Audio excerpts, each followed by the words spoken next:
Good morning. Good morning, everyone. I suspect it's all downhill from here now. Janet. You're not as clever as Robert. Right. Well, it seemed appropriate, seeing as we do have quite a lot of people in the room, and we haven't been on since Saturday, and we haven't seen either of you for such a long time either. So I haven't changed much. No, we haven't. Right, so you two lovely ladies are here to talk about something from last year, I understand.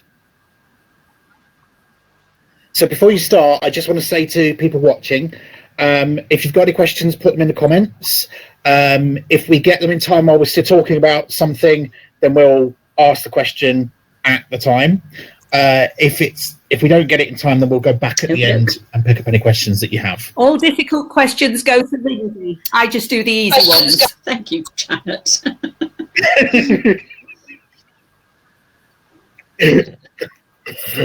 Right then, so can I just introduce myself, please? Because not everybody knows who I am. I'm the chair of the Knitting and Crochet Guild, and that's not because I'm the most qualified, it's because I'm the only one who take on the job. I knit. I've been knitting since I was a brownie, which must have been last year or the year before, and I'm starting to machine knit. This is a venture for me, and it's a bit scary, but I'm doing it. I don't crochet. For my sins, I don't crochet unless I've got a gun to my head, but I do weave. And this is my latest creation, which has nothing to do with the talk, but I'm so thrilled with it, I'm going to wear it. Okay, so that's my shawl. Right, Lindy, who are you? It's absolutely beautiful, Janet. Thank you. And, you know, shows how, you know, very clever you are. I'm Lindy. A lot of people will know me. I've been a member of the Knitting and Crochet Guild for a very long time, and I'm an honorary member of Leighton Buzzard, again, for quite a long time. I knit, I crochet, I embroider. I don't sew because I can't manage a sewing machine, and I can't sew a straight seam to save my life. But I've been friends with Janet for a little while now, and we had a great time last September, October, and this is what this is going to be all about, I hope. It may all go pear-shaped, but we will try to get through it nicely for you. Over to Janet. I need to say at this point that we didn't go to Shetland Wool Week in order to do a talk about Shetland Wool Week, and we went on a holiday to have fun, and the talk has kind of come about as a cobbling together of some photos we took and a few artifacts. Okay, so you know, it is what it is. So Shetland Wool Week, what do you have to do before you go to Shetland Wool Week? Well, first of all, you get an opportunity to knit the hat. This is the 2016 hat, which I absolutely adore. This is the 2019 hat, which I'm not so fond of, but I knitted it anyway.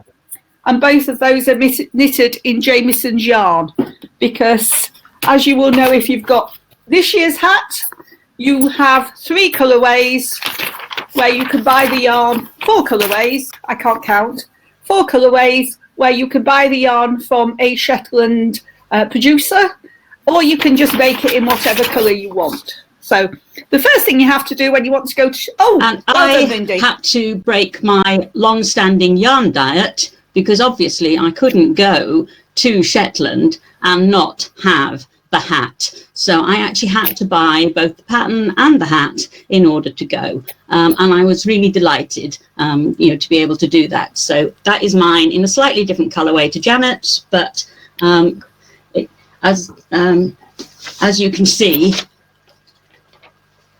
you know, mine is a slightly different one to Janet's, but it's the same basic design, because each year they have a patron. And I was lucky enough to be able to buy a ticket to go to the Shetland Welcome Evening on the Sunday. And I don't know if you can see, but this is a picture of 500 people in the hall, most of whom are wearing hats of one year or another, all beanies or caps or beanies or tams, and that was an amazing evening. But I was lucky enough to actually be able to buy a ticket for that off somebody at Shetland, because they were like gold dust to get hold of. And if you don't want to go to Shetland, but you want to feel that you've been, there is an annual. That was the annual for 2016, which was the first year I went. And this is the annual for 2019, which is the year we're going to talk about. And it's just full of amazing pictures and patterns and advice. And it's just beautiful. I don't know if you saw any of that, but it is a beautiful book. I was extremely lucky. Okay. And I was extremely lucky. We went to an evening in the town hall on Thursday where they were having a big raffle for their MRI scanner appeal, and one of the prizes was the book. But I didn't get that prize with my own raffle ticket. I was gifted it very kindly by a lady from America who had already bought hers earlier in the week, and she didn't want to take a second book home. And when I said, "Oh, thank you very much, I would love to have it. Here, can I pay for it?" She said, "No, please have it as a gift." Absolutely amazingly generous people go to Wool Week. Amazingly generous people go to Wool Week. And Lindy benefited no end from not having the things that she needed to have and given them. I can say that because she's a friend of mine, getting given them by perfect strangers. This is the programme for Shetland Wool Week. It's that thick, and it's got absolutely everything, the workshops, the events, free events, paid events, you name it, it's in there. But when you're going to Shetland Wool Week, you have to plan ahead, because the tickets for the workshops in 2019 went on sale at 10 o'clock on a specific date. And if you were online at 10 o'clock on that specific date, you got your pick.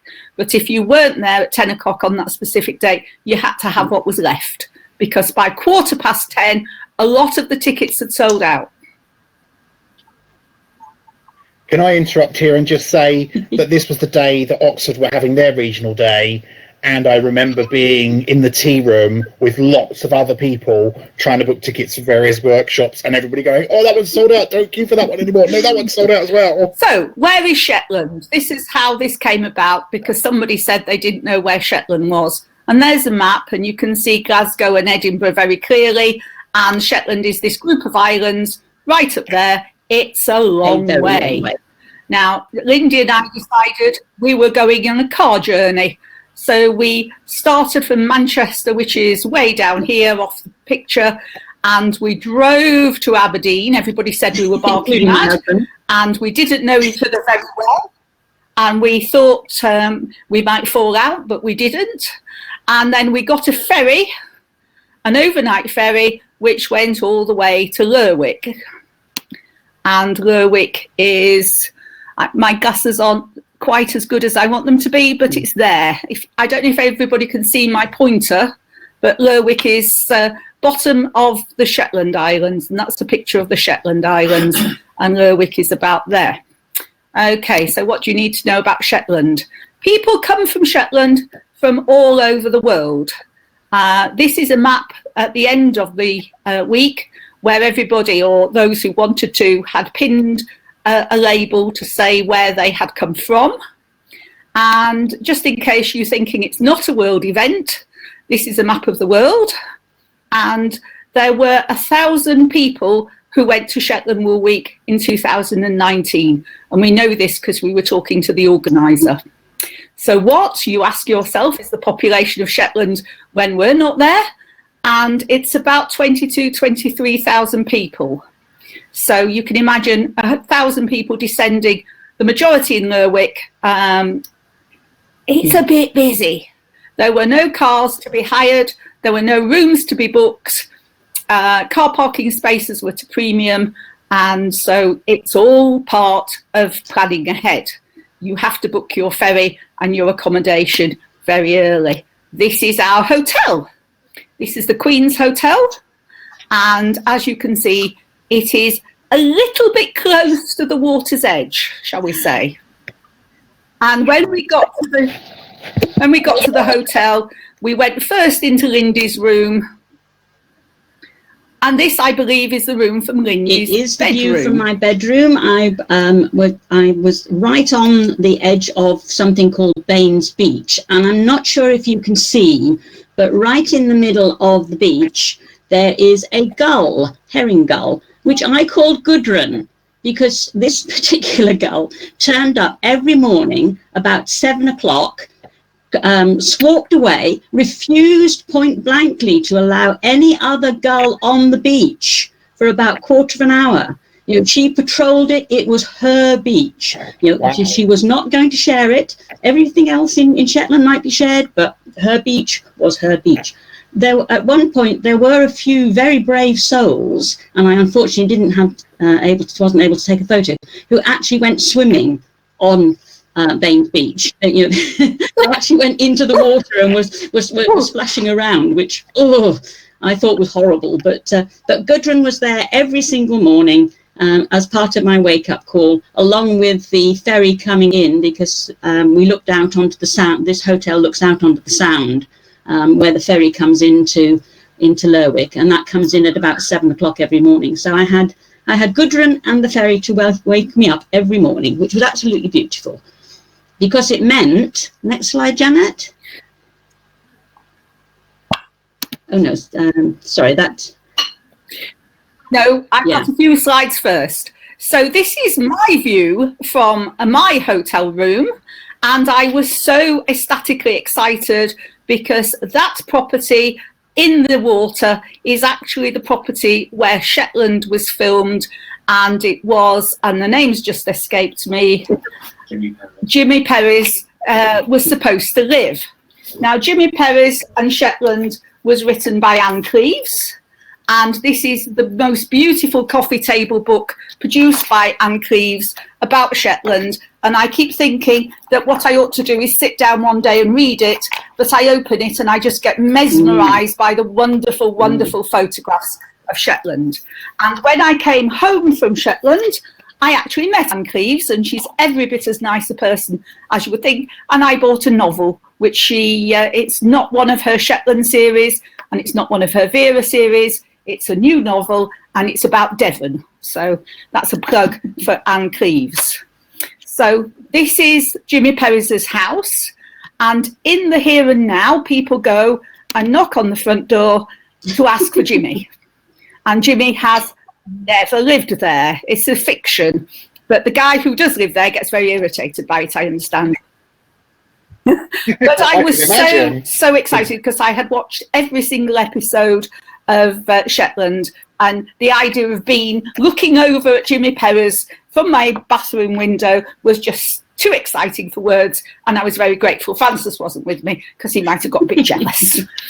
But having got up at 7 o'clock with the ferry and the Gull, Lindy went for a morning walk. This amazing little road sign was just up the road, a little lane from the hotel, a bit past the Logbury Jimmy house that Janet was showing. And it says Humps for 300 yards, which is what I saw first of all. And then I saw on the top of it, there's this lovely little snail coming down the hump on the right hand. So presumably an icon to say, you know, please go slowly, because otherwise you will be in danger. It's the only one I've ever seen. It was the only one I saw on Shetland, and it was just, as I say, about 10 yards on from the hotel. It was really, really nice thing to see the first morning I was there.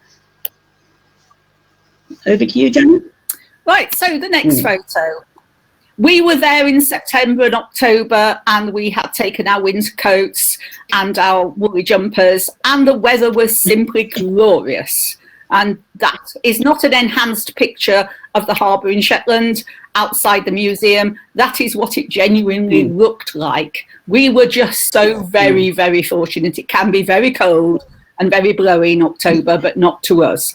The sun shines on the righteous, I like to think. And I think that's the week when there were floods down in the Midlands, you know, but we didn't have any of that. You know, we were really lucky. We had beautiful weather, apart from one day. I think it rained once, perhaps twice. Sorry, Lindy, I interrupted. And one of the tickets that I got at 9 o'clock, well, actually, Tricia got at 10 o'clock on the given day when I was in Oxford at the regional day, she got me a ticket to go to Jamesons. Now, I have been in love with Jamesons yarn since I found out that they do everything at Jamesons, including breed the sheep, fleece them. Everything that happens to Jamesons wool happens in their factory, apart from breeding the sheep, obviously. That's a silly thing to say. And I was just so very excited. I was so excited! Lindy could hardly control me for the day before and the day after. And this is Mr. Jameson. He is the current owner and proprietor with his two sisters. And I wish I could name, but I can't. So there you go. But this is him standing by Fleece. And their stash is a little larger than mine, because wherever we went in the factory for the factory tour, there were these big boxes of fleece of all different colours, dyed on the premises, and such gorgeous colours. And they had a few balls of yarn, because, of course, having dyed the fleece, they then spin it, and that's a lovely colour. And when they've spun the yarn, they weave it into some of the most beautiful fabric that you can imagine. And this, as a weaver, I particularly appreciated these photos. I don't know what kind of loom it is, except it's very big, and the fabric is suiting fabric and very, very fine. And I was just so envious that they had all this equipment. The guy who threads this up, I'm just going to go back because you can see how many threads there are, and each one has got to be passed manually through the heddle and fastened to the back beam. And that's a manual job. And the guy who's been doing it has been doing it for years, and he's about to retire, and they're very, very scared because they don't know anybody who's got the skills. So this is your man again, but now he's leaning on a machine, a commercial knitting machine, holding some commercially knitted fabric. Shall I just keep rabbiting, Lindy? Are you cool with this? I was going to say that the nicest thing that I found, or one of the nicest things I found about going on the tour to the mill, was that they arranged a coach from Lerwick to take us across the island to Sandnes. I think that's where the mill is, and it's actually, I think is it Gareth or Jerry? Isn't his name? Jameson was actually.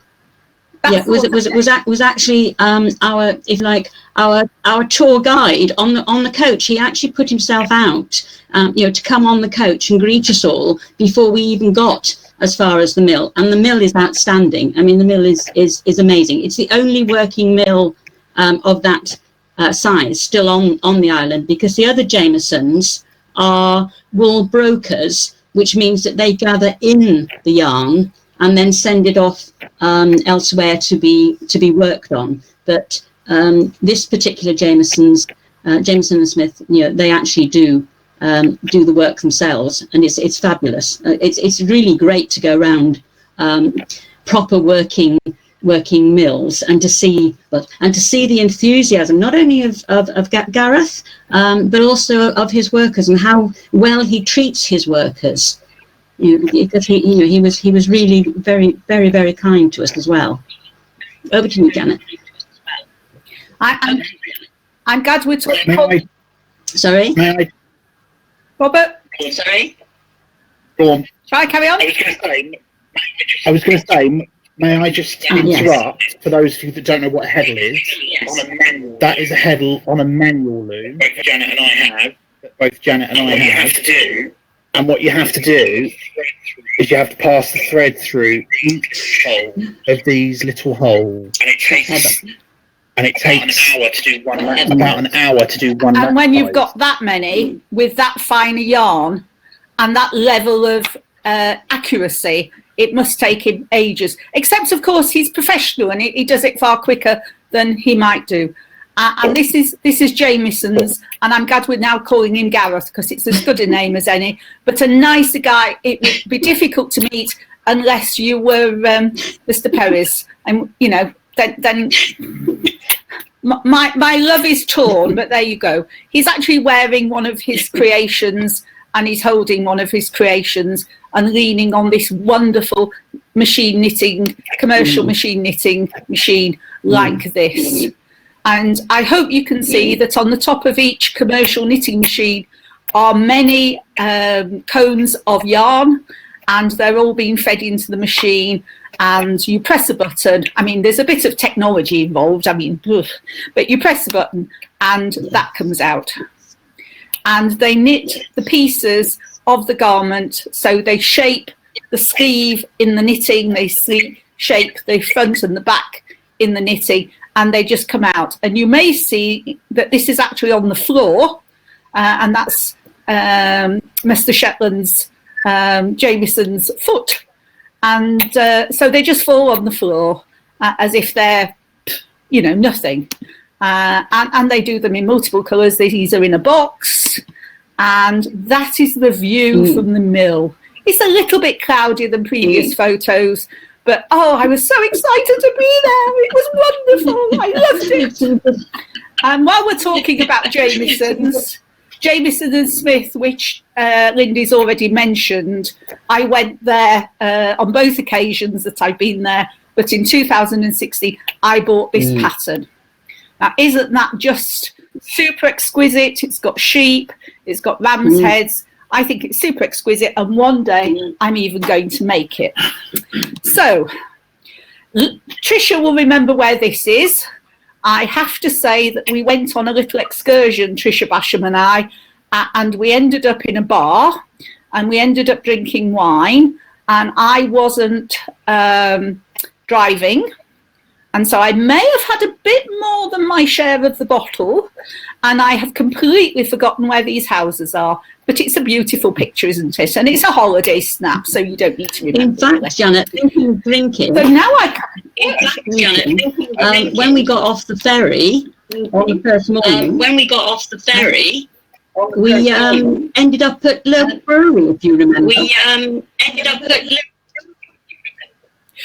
Yes. Now, one of the things I hadn't noticed about Lindy before we set off on our several 100-mile journey to Aberdeen and to Lerwick is that she's a bit of a drinker. So at 7 o'clock in the morning, when the ferry pulled in, I was navigated to the brewery. Now, I was looking for a cafe, the sort of place where you drink coffee and you eat bacon sandwiches. But no, we came via the brewery because Lindy was doing the navigating. I'm not casting aspersions, Lindy. You brought up the subject. That was a mistake. So going back to workshops. It's Scalloway. Say again?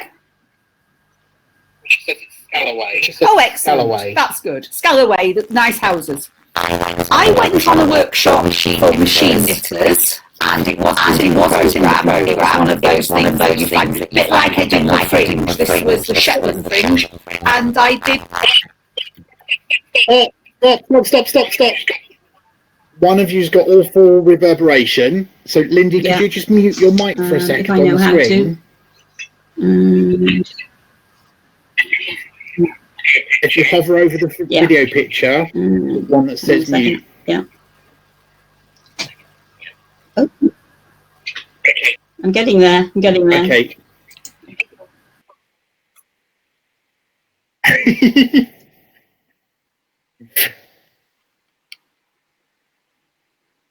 And now we've been called Muppets and Daleks, so we're obviously amongst friends. Is that better? Is that better? Right, okay. Okay. Right. Good. That is Sorry better. about that, people. Technology is a bit beyond me sometimes. That's okay, don't worry. And Robert's our overlord, I've just noticed in Dalek terms. I thought it was Miss Piggy, but then what do I know?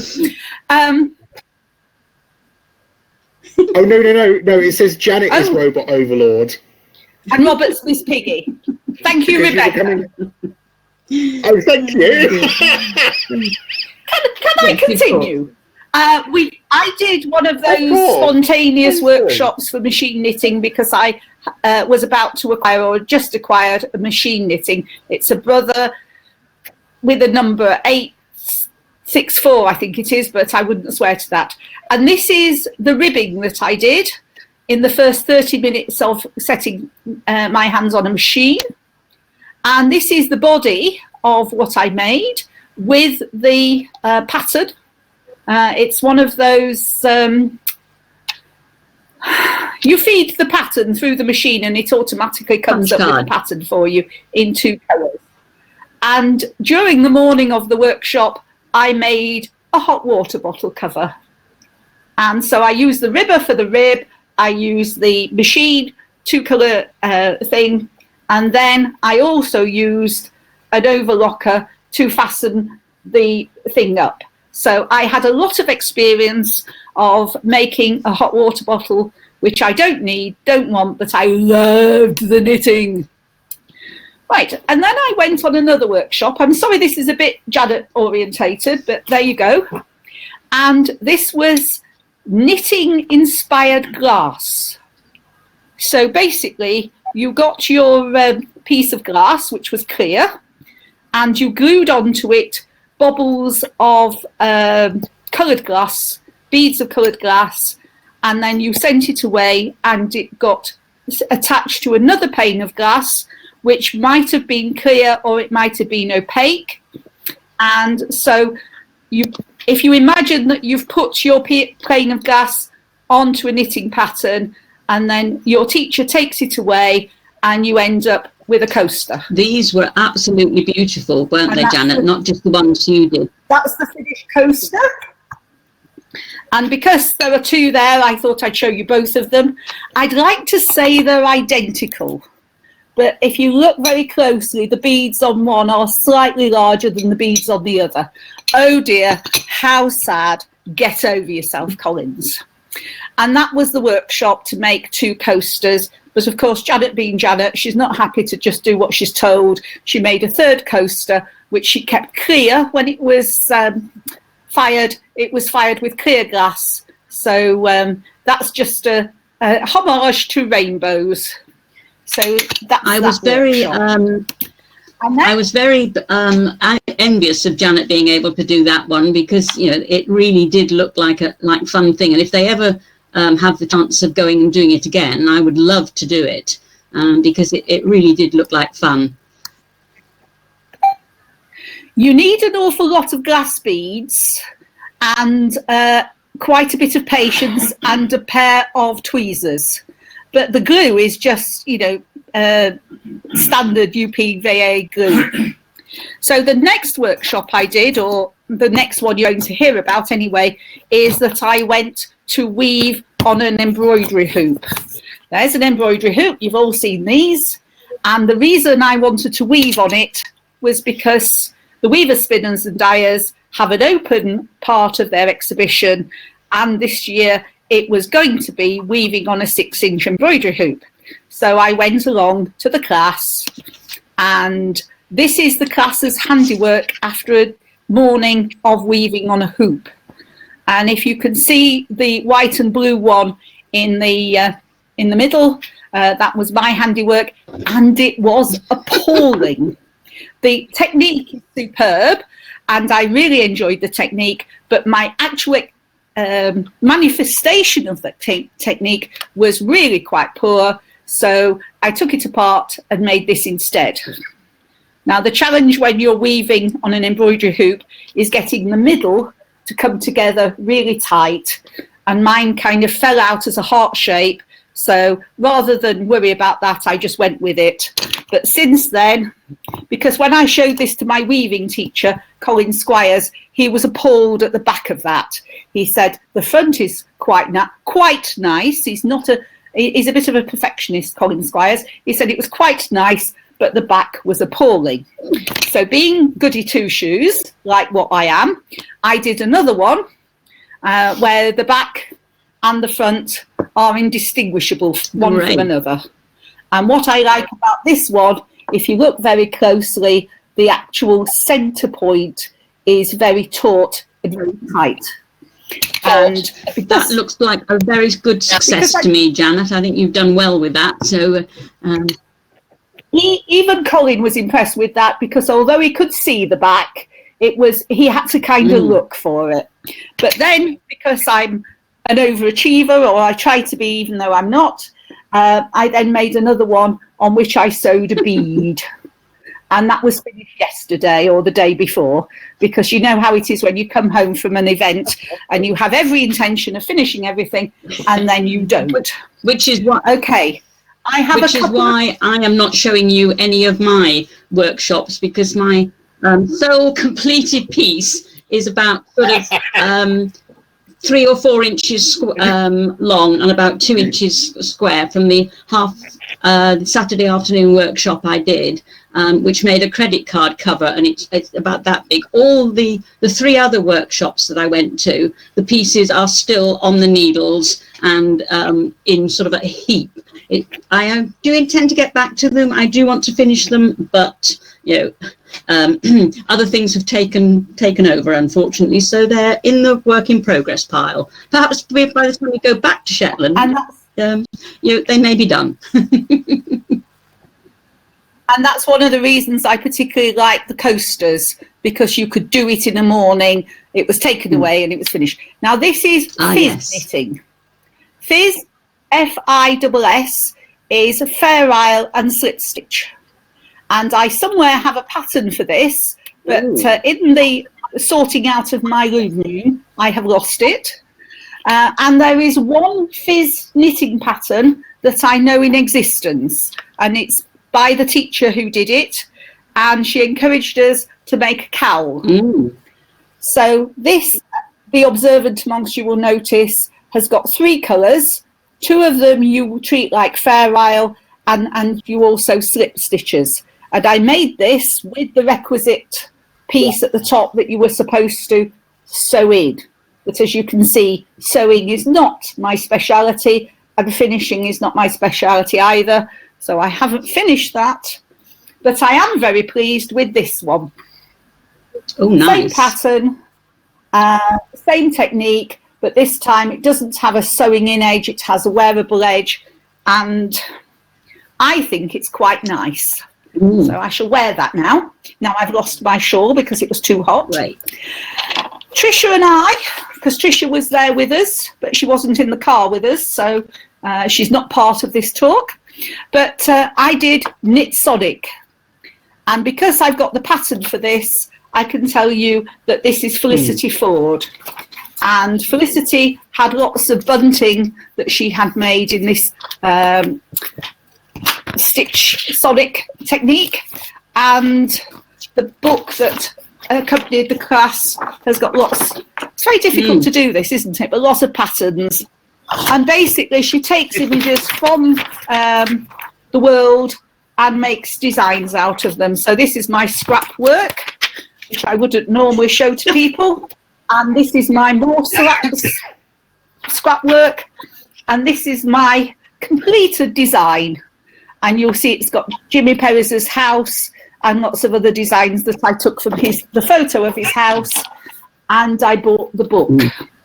Now, I haven't actually knitted any of that, but like all the books that I buy from Shetland, it is just amazing and inspirational. And Felicity Ford was a superb teacher. So there you are. Now, have I got anything else to show you? Let us see. This, Lindy mentioned that we went to the event supporting the buying of a scanning machine, and the lady sitting at our table was churning these out to sell, and they're really beautiful. So I bought one and gave it away. But that's the picture of it. And it's a little young lady who was sitting at the table with us, Janet. You actually showed her how to make the pom-poms, and she spent almost the whole evening making pom-poms. If you remember, I think she worked in the health service in Shetland, didn't she? And that's why one of the reasons she was there. I can't remember. Was she Rachel? Something like that. I'm happy to call her Rachel. She's not going to complain, is she? Anybody who knows me of old will know I have no concept of names at all. I can't remember who this person over here is. I think he's called I'll call him Robert because it might be. But she was either wanted to learn to knit or didn't know how to knit, and so the other lady who was making these little key rings with the pom-poms, she wanted somebody to make pom-poms. So Janet started making one, and then she showed the young lady next to her, and she just took to it like a dream, didn't she? So she spent most of the evening. Yes, like a sheep to grass. But these are little innocent smoothie type hats that are attached to a key ring. So that's that. And there is amazing talent in Shetland, and people are very happy to have photos of their work taken. And this is in Jameson's shop, and you can see in the background there are circles, round receptacles with every shade of Jameson's yarn. I think they've got 140 odd colours in their yarns. So you're always stuck to know which one to buy, basically. And this is a perfect stranger, never met her, said, "Can I take a photo of your jumper?" And she said, "Of course." And then in the event where everybody was wearing their Jameson's hat, I tapped this lady on the shoulder and said, "Can I take a photo of your jumper, please?" And she said, "Of course." And she turned around and said, "Hello, Janet." I hadn't remembered who she was, but she was in our knitting group once. And this is Erikas. And you can see ladies in the background wearing their Shetland hats. Now, that is the last photo I have, but just a few bits and pieces. Shetland is a fantastic place to spend money. When I was in the Jameson shop, I bought a bag which is absolutely stuffed capacity of Jameson's yarn. I'm not going to empty it because it just makes me wish that I'd started knitting it. So you can always buy yarn when you're in Shetland. You can also buy, and I found these from 2016 but haven't used them. These are actually glasses cleaning cloths. So it's presented as a card, but they're actually glasses cleaning cloths. Aren't they amazing? I think I bought them intending to give them to friends, and then I realised I didn't have any friends I loved enough. So and you can buy loads of really gorgeous postcards, and I'm not going to bore you with all of them, but postcards and pictures of sheep are aplenty. And in 2016, I went on a lace knitting workshop, and this was taught in Unst, which is the most northern part of Shetland, and the yarn we were using was about the thickness of sewing cotton, and I have never finished it. It's that big when I left Shetland, and it's still that big, and amazing work that you see in Unst. Right. So, have we got anything else? I have one thing to say before we actually wind up, and that was following on from that beautiful jackets that Janet is that we were inspired by this particular pattern. I don't know if you can. Yeah, higher. This particular pattern. Can you see now? And that's the back. Yes, beautifully, thank you. And where the young lady is sitting, I think, is the logbury of Jimmy, the hero of the Shetland. And all of those items are items relating to, I believe, Shetland Wool Week hats and things. And with any luck, perhaps in a couple of years, Janet and I might do it as a knit-along to prepare us to go back to Shetland, because maybe, assuming that we're allowed to, because we had a fabulous time. We were welcomed. The Shetlanders couldn't do enough for us. The people that I talked to at the hub, when we were, which is the place that you all gather, were amazing. The work that was being done by all the people who came from New Zealand, Norway, America, it was amazing. I mean, we had quite a long journey driving up and going on the ferry, But there were people who were coming from the far side of America, coming from Japan, coming from Australia. It was an amazing mix of people, and the generosity, as I say, just couldn't be imagined. They were so helpful, so kind all the time. We had a whale of fun. And always cake.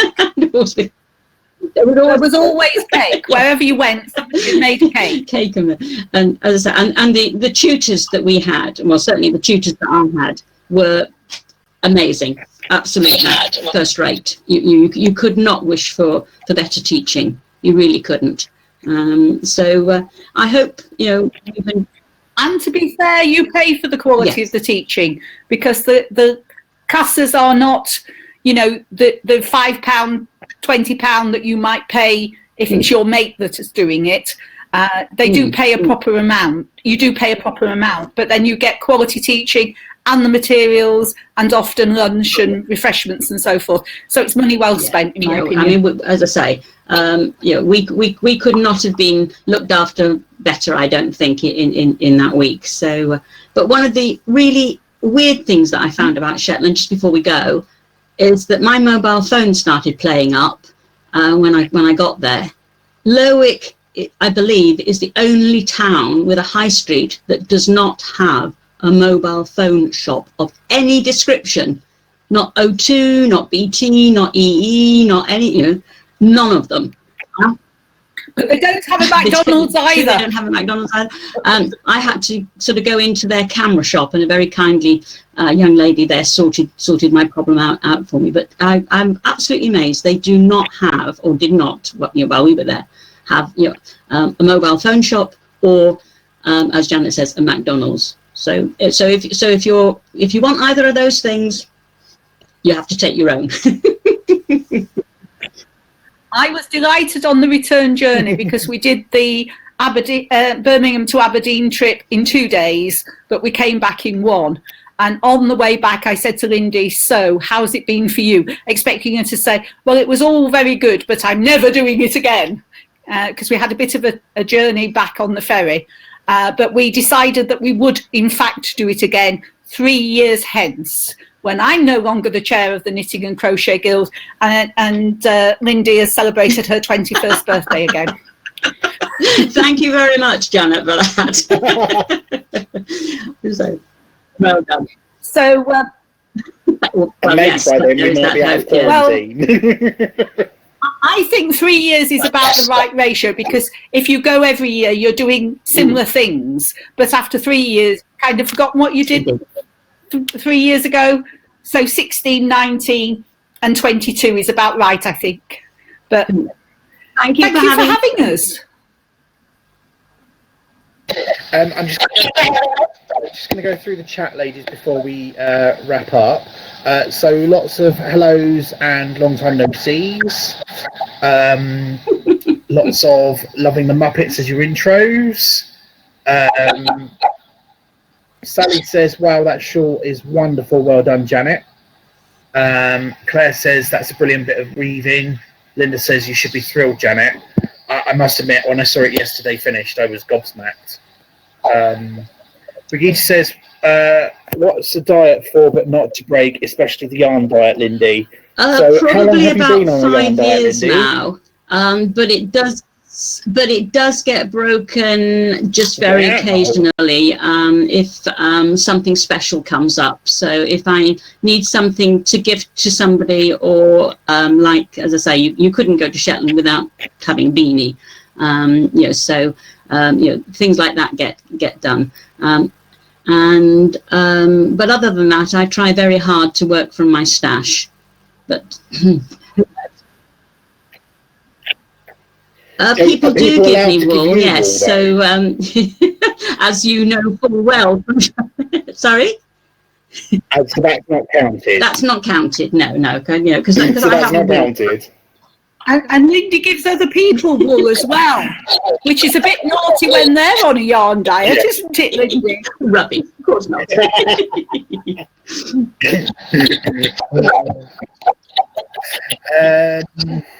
Julie says, "Read tickets Ditto 2018. The tickets went. Still loads to do though." Dawn joined in as you just started. Hi, Dawn. Claire says poor chap. Oh, it was the man who has people knocking on his door. On the door, yes. Dawn says, love Shetland, brilliant programme, loving your photos. Rebecca, we think missed the beginning, but Rebecca, it'll be on the replay, so please do watch it. Brigitte says, when angels travel, the weather god shows kindness. Aww. I've been called 3 things now: a muppet, a warlord, and an angel.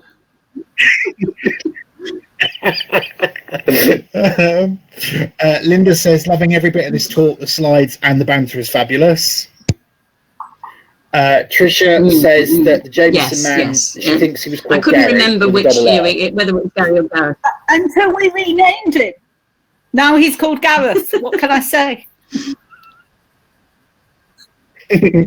Judith says the other Jamesons send Fleece to Bradford to be spun. Safia says they are pretty. I think that's to the cards. Oh no, to the fizz knitting. And then Rebecca says she'd never heard of fizz knitting before.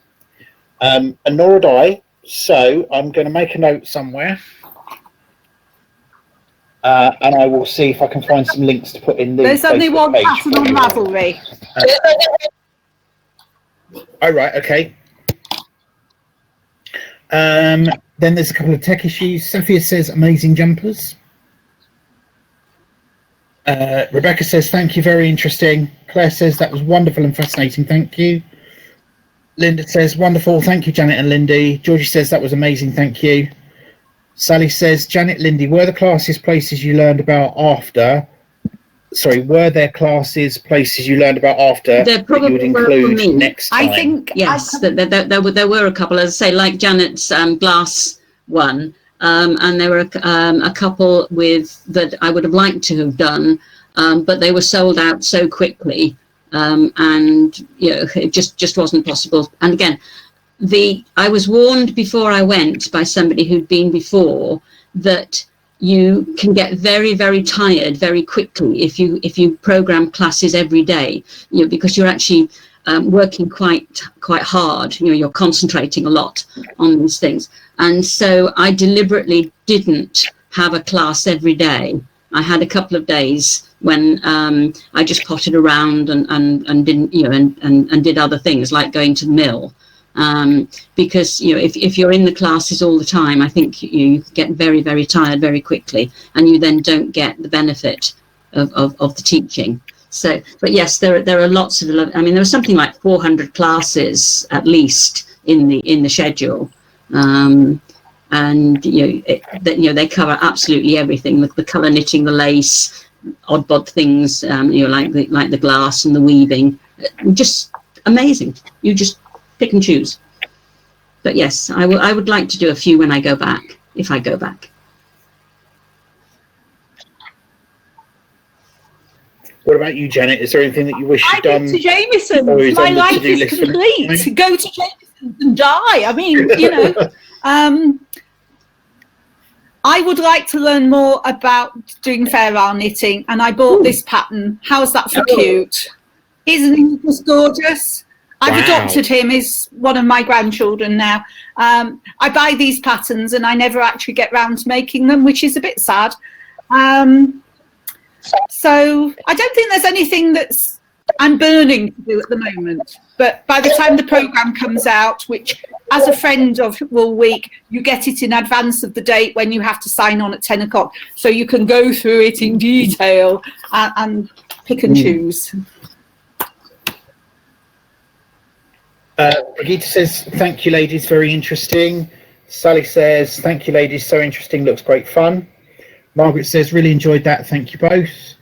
Helen says, thank you, ladies. Dawn says, very interesting talk, thank you both. Sally says, very interesting talk, would love to hear more at some point, thank you. You are not. Having tech issues, apparently I'm not moving. Jackie says, thank you, Janet and Lindy. Deborah says, my daughter and I were booked to go to Shetland Wool Week this year, and our rooms I in have the to. Queen's Hotel. I have to make a comment about Thank the Queen's Hotel because we were very fortunate that we had beautiful rooms overlooking Jimmy Perry's. Sorry, calm down, Janet. Francis isn't in the room, so I can get very excited. The Queen's Hotel, when we were there in 2019, was a little jaded, a little old, a little tatty. And it's the only hotel I've stayed in for a very long time where they didn't offer fruit with breakfast. So I went to the little grocery shop and I bought grapes and bananas and whatever I wanted for breakfast and actually took it into the dining room with me. But the staff were absolutely fantastic. The cleaning staff and the reception staff and the lad who was the reception staff and also a bit faulty towers, he also served breakfast. He was just so nice and so welcoming, and he couldn't do enough for you. And he remembered, because I have very weak tea, he remembered that all the way through the week and never had to be asked twice. So that was just glorious, but it is a bit shabby. So... Deborah then says, thank you for the talk. Tricia says, just hanging around the War Week Hub is great, so you don't need to go to classes every day at all. Sally says, can you buy the program in this advance program, you can get it free or have it as a download, or you can have it posted to your address. And if you're a friend of Shetland Wool Week, which costs you a bit of money, but you get some freebies, then you get it in advance. So you can really study it and pick the classes that you want. But I recommend that you pick the classes that you want, and then the classes that you would like to do, and the classes that you definitely don't want to do, because if you don't get your first choice, you can then have your second or your third choice. But I think to do this. Calm down. Calm down. Rebecca said she's just had a yarn delivery herself. Do show us what it was. Tricia says, just hope the hotels and B&Bs survive the lockdown. So do I, and hopefully they're eligible for all the grants and stuff that are around. Brigitte says, clean and shabby is okay in my books. And Judy says, thank you both. So I think we're kind of done with the questions, ladies. So thank you both so very, very, very, thank you very for much for having doing us. this.